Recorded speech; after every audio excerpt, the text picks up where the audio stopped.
안녕하세요, 백다마TV의 백승호입니다. 오늘의 주제는 주식으로 돈 번 사람은 사실 드물죠. 근데 부동산으로 돈 번 사람은 꽤 많습니다. 그래서 이 이야기를 좀 해볼까 합니다. 실제로도 맞는 말은 맞는 것 같아요. 주식으로 돈 벌기 쉽지 않습니다. 근데 부동산으로 돈을 버는 거는 상대적으로 쉬운 건 맞는 것 같아요. 물론 개인적으로는 주식이 훨씬 더 큰 돈을 번다라고 생각은 하지만 이 주식이 갖고 있는 몇 가지 특성 때문에 결국에 대부분의 사람들이 부동산을 통해서 좀 더 쉽게 자산의 크기를 불려 나가는데요. 어떤 이제 특징들 때문에 이런 정설과 같은 이야기가 생겼고 실제로 왜 부동산보다 주식 투자가 성공하기 조금 더 어려운지 제 생각을 한번 공유하도록 할게요. 자, 첫 번째는 일단 요건 좀 객관적인 지표인데요. 일단은 너무 두 섹터가 규모가 너무 달라요. 이 자산 시장이라는 것은 결국에 이제 쩐의 전쟁이거든요. 미국 주식이 우리나라 주식보다 훨씬 더 많이 오르고 하는 이유는 그쪽으로 돈이 훨씬 더 많이 이제 쏠리기 때문이죠. 국내 주식을 사는 세력이라고 한다라면 사실은 대한민국 사람밖에 없잖아요. 대부분은 외국인 투자자들이 차지하는 비중이 크지 않죠. 하지만 미국은 어떻죠? 우리나라도 서학개미로 가서 활동하고 뭐 일본 사람도 가서 투자할 거고 뭐 유럽 사람들도 가서 투자를 하겠죠. 결국 돈이 몰리니까 가격이라는 것은 오를 수밖에 없습니다. 근데 우리나라만 이렇게 놓고 보면 일단 이 부동산의 시가총액의 크기가 부동산이 약 1경 5천조 그리고 코스피 시가총액이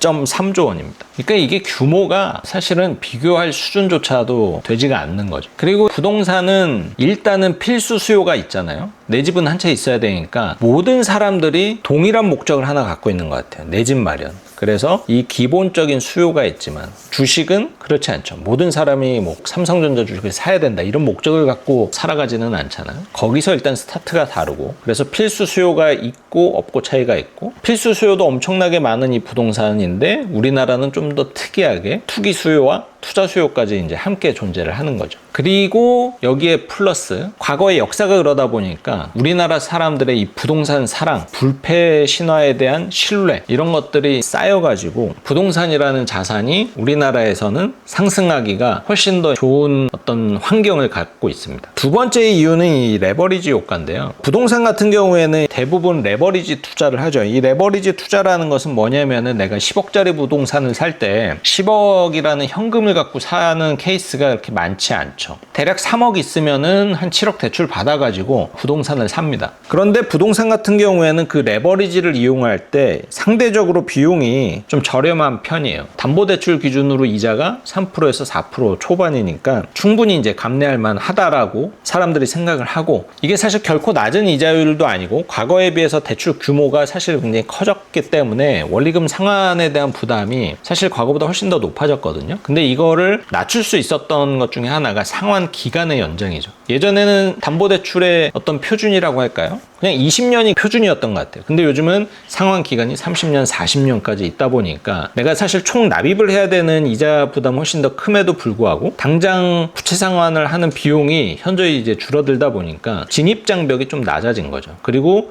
대출을 예전에 막 1억만 받아도 사람들이 너무 큰 돈이다 라고 생각을 했는데 지금은 뭐 2억, 3억 그 이상의 돈도 빌리는 데 있어서 그렇게 크게 부담을 느끼지 않게 되었습니다. 그리고 또 우리나라는 특이하게도 이 전세라는 것을 활용을 할 수가 있기 때문에 때로는 공짜로 돈을 빌려서 집을 살 수도 있죠. 하지만 상대적으로 이제 주식 같은 경우에는 뭔가 이 레버리지를 이용을 하는 게 가능하기는 하나 쉽지 않습니다. 일단 부담해야 되는 이자 비용이 당연히 담보대출보다 이제 비쌀 수밖에 없어서 그런 비용 측면에서 부담스럽고 상환기간이 부동산처럼 20년, 30년 이렇게 길게 가져가기가 불가능하기 때문에 돈을 빌리는 데 있어서 상대적으로 훨씬 더 높은 압박감을 갖고 있습니다. 그리고 버티기가 가능하냐 불가능하냐도 좀 중요한 요소인데 부동산은 가격이 좀 떨어진다라고 해서 갑자기 뭐 은행에서 집을 빼사가지는 않죠. 근데 이제 주식은 일정 수준 이상으로 가격이 하락을 하면은 바로 반대 매매라는 게 이제 들어옵니다. 이게 뭐냐면 강제 청산당하는 거죠. 내가 갖고 있는 주식을 강제로 이제 팔리는 거예요. 사실 내 마인드는 버틸 수 있는데 이 시스템적으로 버틸 수가 없는 거죠. 그래서 이런 차이가 어떤 재테크적으로 봤을 때 부동산을 조금 더 선호하게 되는 그러한 배경으로 자리를 잡은 것 같고, 그리고 실제로 이 레버리지 효과가 수익률에 굉장히 큰 영향을 미치죠. 예를 들어서 내가 1억이 있는 상황에서 2억을 빌려서 3억 원짜리 부동산을 샀다라고 가정을 하고요. 그리고 1억을 가지고 주식에 투자한 사람이 있다라고 가정을 한번 해보겠습니다. 똑같이 수익률이 10% 상승을 했다라고 가정을 한번 해보면은, 그럼 얘는 3억 3천이 되었을 거고요. 얘는 1억 1천만 원이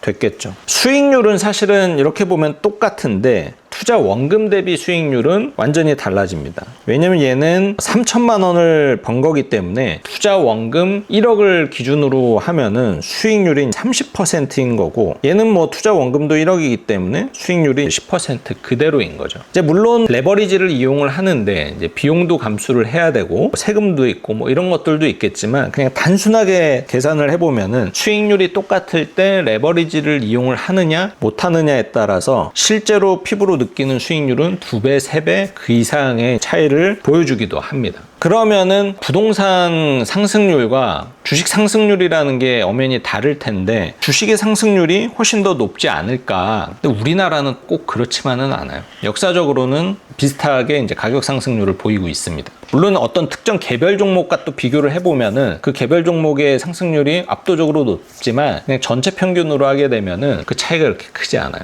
그러다 보니까는 이 레버리지를 이용을 할 때 이자 비용이라는 것을 감수하고서라도 배팅을 하는 투자자들이 많은 이유이기도 합니다. 세 번째 이유는 민감성이라고 제가 표현을 하는데요. 부동산을 갖고 있는 사람 그리고 주식을 갖고 있는 사람 민감성이 굉장히 다릅니다. 일단 부동산 같은 경우에는 가격 변동에 있어서 상대적으로 좀 둔감한 편이죠. 그러니까 내가 이렇게 집에 사는데 내가 5억을 주고 산 집이 오늘 5억 2천에 거래가 되고 있다든지 뭐 호가가 5억 5천에 올라왔다든지 뭐 이런 거를 볼 수는 있겠죠. 볼 수는 있겠지만 그걸 매일같이 체크하는 사람들은 거의 없거든요. 그런데 주식은 좀 달라요. 일단 주식은 실시간으로 가격이 바뀌고 너무나 쉽게 확인을 할 수가 있고, 그리고 나는 사실 확인하고 싶지 않은데 뉴스를 보다 보면 계속 알려주죠. 그러니까 이게 버틸 수 있었던 사람들도 마음이 들뜰 수도 있고, 그리고 또 과도하게 이제 공포가 생길 수도 있어요. 이 민감성 때문에 어떤 차이가 발생하느냐, 결과적으로 장기 보유가 가능하냐 혹은 불가능하냐. 부동산은 장기 보유할 수 있는 가능성이 굉장히 높지만 주식은 장기 보유할 수 있는 가능성이 현실적으로 굉장히 낮습니다. 실제로도 그렇죠.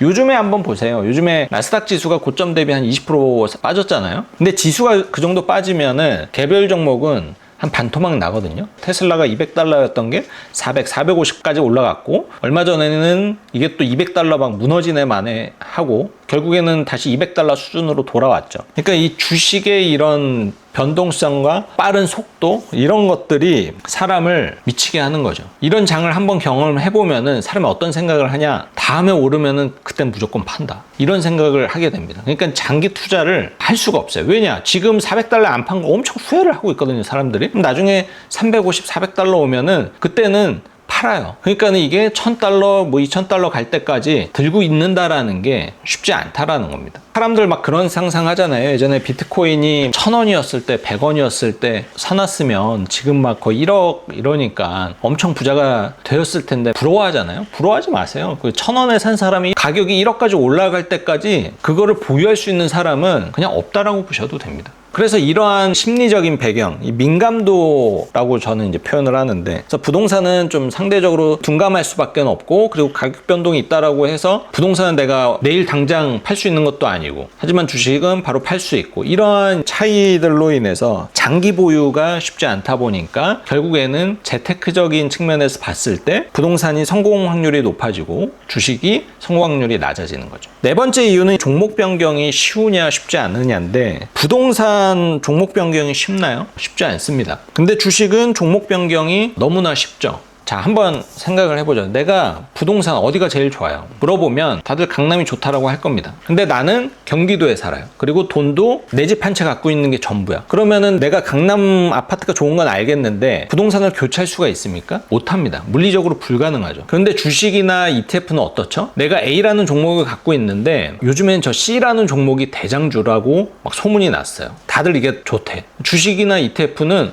그래, 그러면은 바로 바꿀 수가 있어요. 내 거 팔고 얘를 살 수가 있죠. 이 차이점. 근데 사실 이게 주식 투자 그리고 ETF 투자의 장점인데 이게 자꾸 남의 떡이 이제 커 보이다 보니까는 종목이 계속 바뀌고 바뀌는 거 플러스 종목이 계속 늘어나죠. 요즘에는 뭐 2차 전지가 좋대. 요즘에는 뭐 AI가 좋대. 요즘은 로봇 시대야. 이게 계속 뭔가 이제 바뀌다 보니까는 결국에는 포트폴리오가 이제 엉망이 되고 아까 말씀드린 것처럼 장기 보유가 안 되는 겁니다. 이게 남의 떡이 계속 커 보이니까 내 거를 계속 들고 가야 되는데 이제 못 들고 가죠. 투자를 할 때 가장 사람을 미치게 하는 게 뭐냐면은 가격이 떨어졌을 때가 아니에요. 내 건 안 올랐는데 제 것만 올랐을 때. 이때 사람이 미칩니다. 배 아픈 것 때문에 버티지를 못해요. 사촌이 땅 사면은 부러워하는 민족이거든요. 그러니까는 이게 투자를 할 때도 나는 삼성전자를 샀는데 하이닉스만 올라가는 이 상황.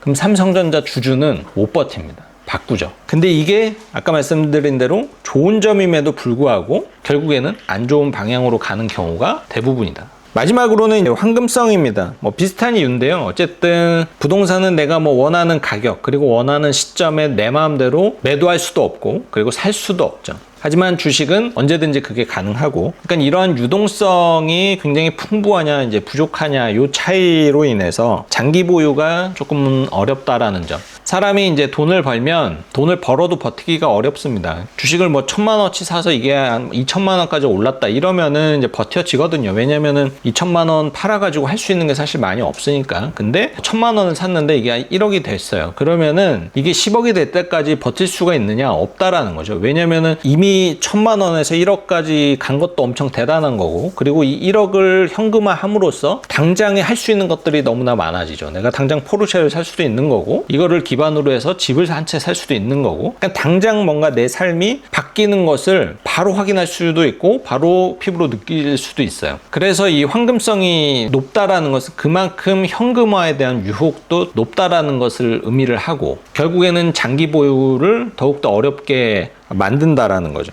하지만 부동산은 내가 1억에 산 아파트가 5억이 됐다라고 해가지고 이것을 뭐 바로 현금화를 한다든지 그런 케이스는 이렇게 많지는 않습니다. 왜냐면은 주식 같은 경우에는 이게 좀 오르고 내리는 종목들이 천차만별인데, 부동산 특히 아파트 같은 경우에는 우리 집이 2배 올랐으면 내가 사고 싶은 집도 2배 올라요. 그러다 보니까는 내가 뭐 바꾸고 싶어도 결국에는 물리적으로 돈이 또 부족하기 때문에 바꾸기가 좀 어려운 거죠. 그러면은 이제 재테크는 결국엔 부동산이 답이냐, 그런 의미로 말씀을 드리는 건 아닙니다. 과거의 데이터를 보면은 이게 작년 기준인데요. 작년부터 10년 전 이 데이터를 보면은 물가가 50% 정도 오르는 사이에 부동산이 약 3배 정도 올랐고요. 이게 압구정동 아파트가 1억이라는 의미가 아닙니다. 그냥 1억이 3억이 됐다. 그러니까 3배 올랐다라는 의미고요. 같은 기간에 이제 삼성전자의 주가도 비슷하게 3배 올랐습니다. 반면에 애플이 10배 올랐고 엔비디아는 무려 67배가 올랐고요. S&P 지수도 한 2.8배 올랐고 나스닥이 한 5.5배 올랐습니다. 그러니까 결국 이렇게 보면은 인덱스를 기준으로 봤을 때 부동산이나 주식이나 어마어마하게 수익률 차이가 나타나지는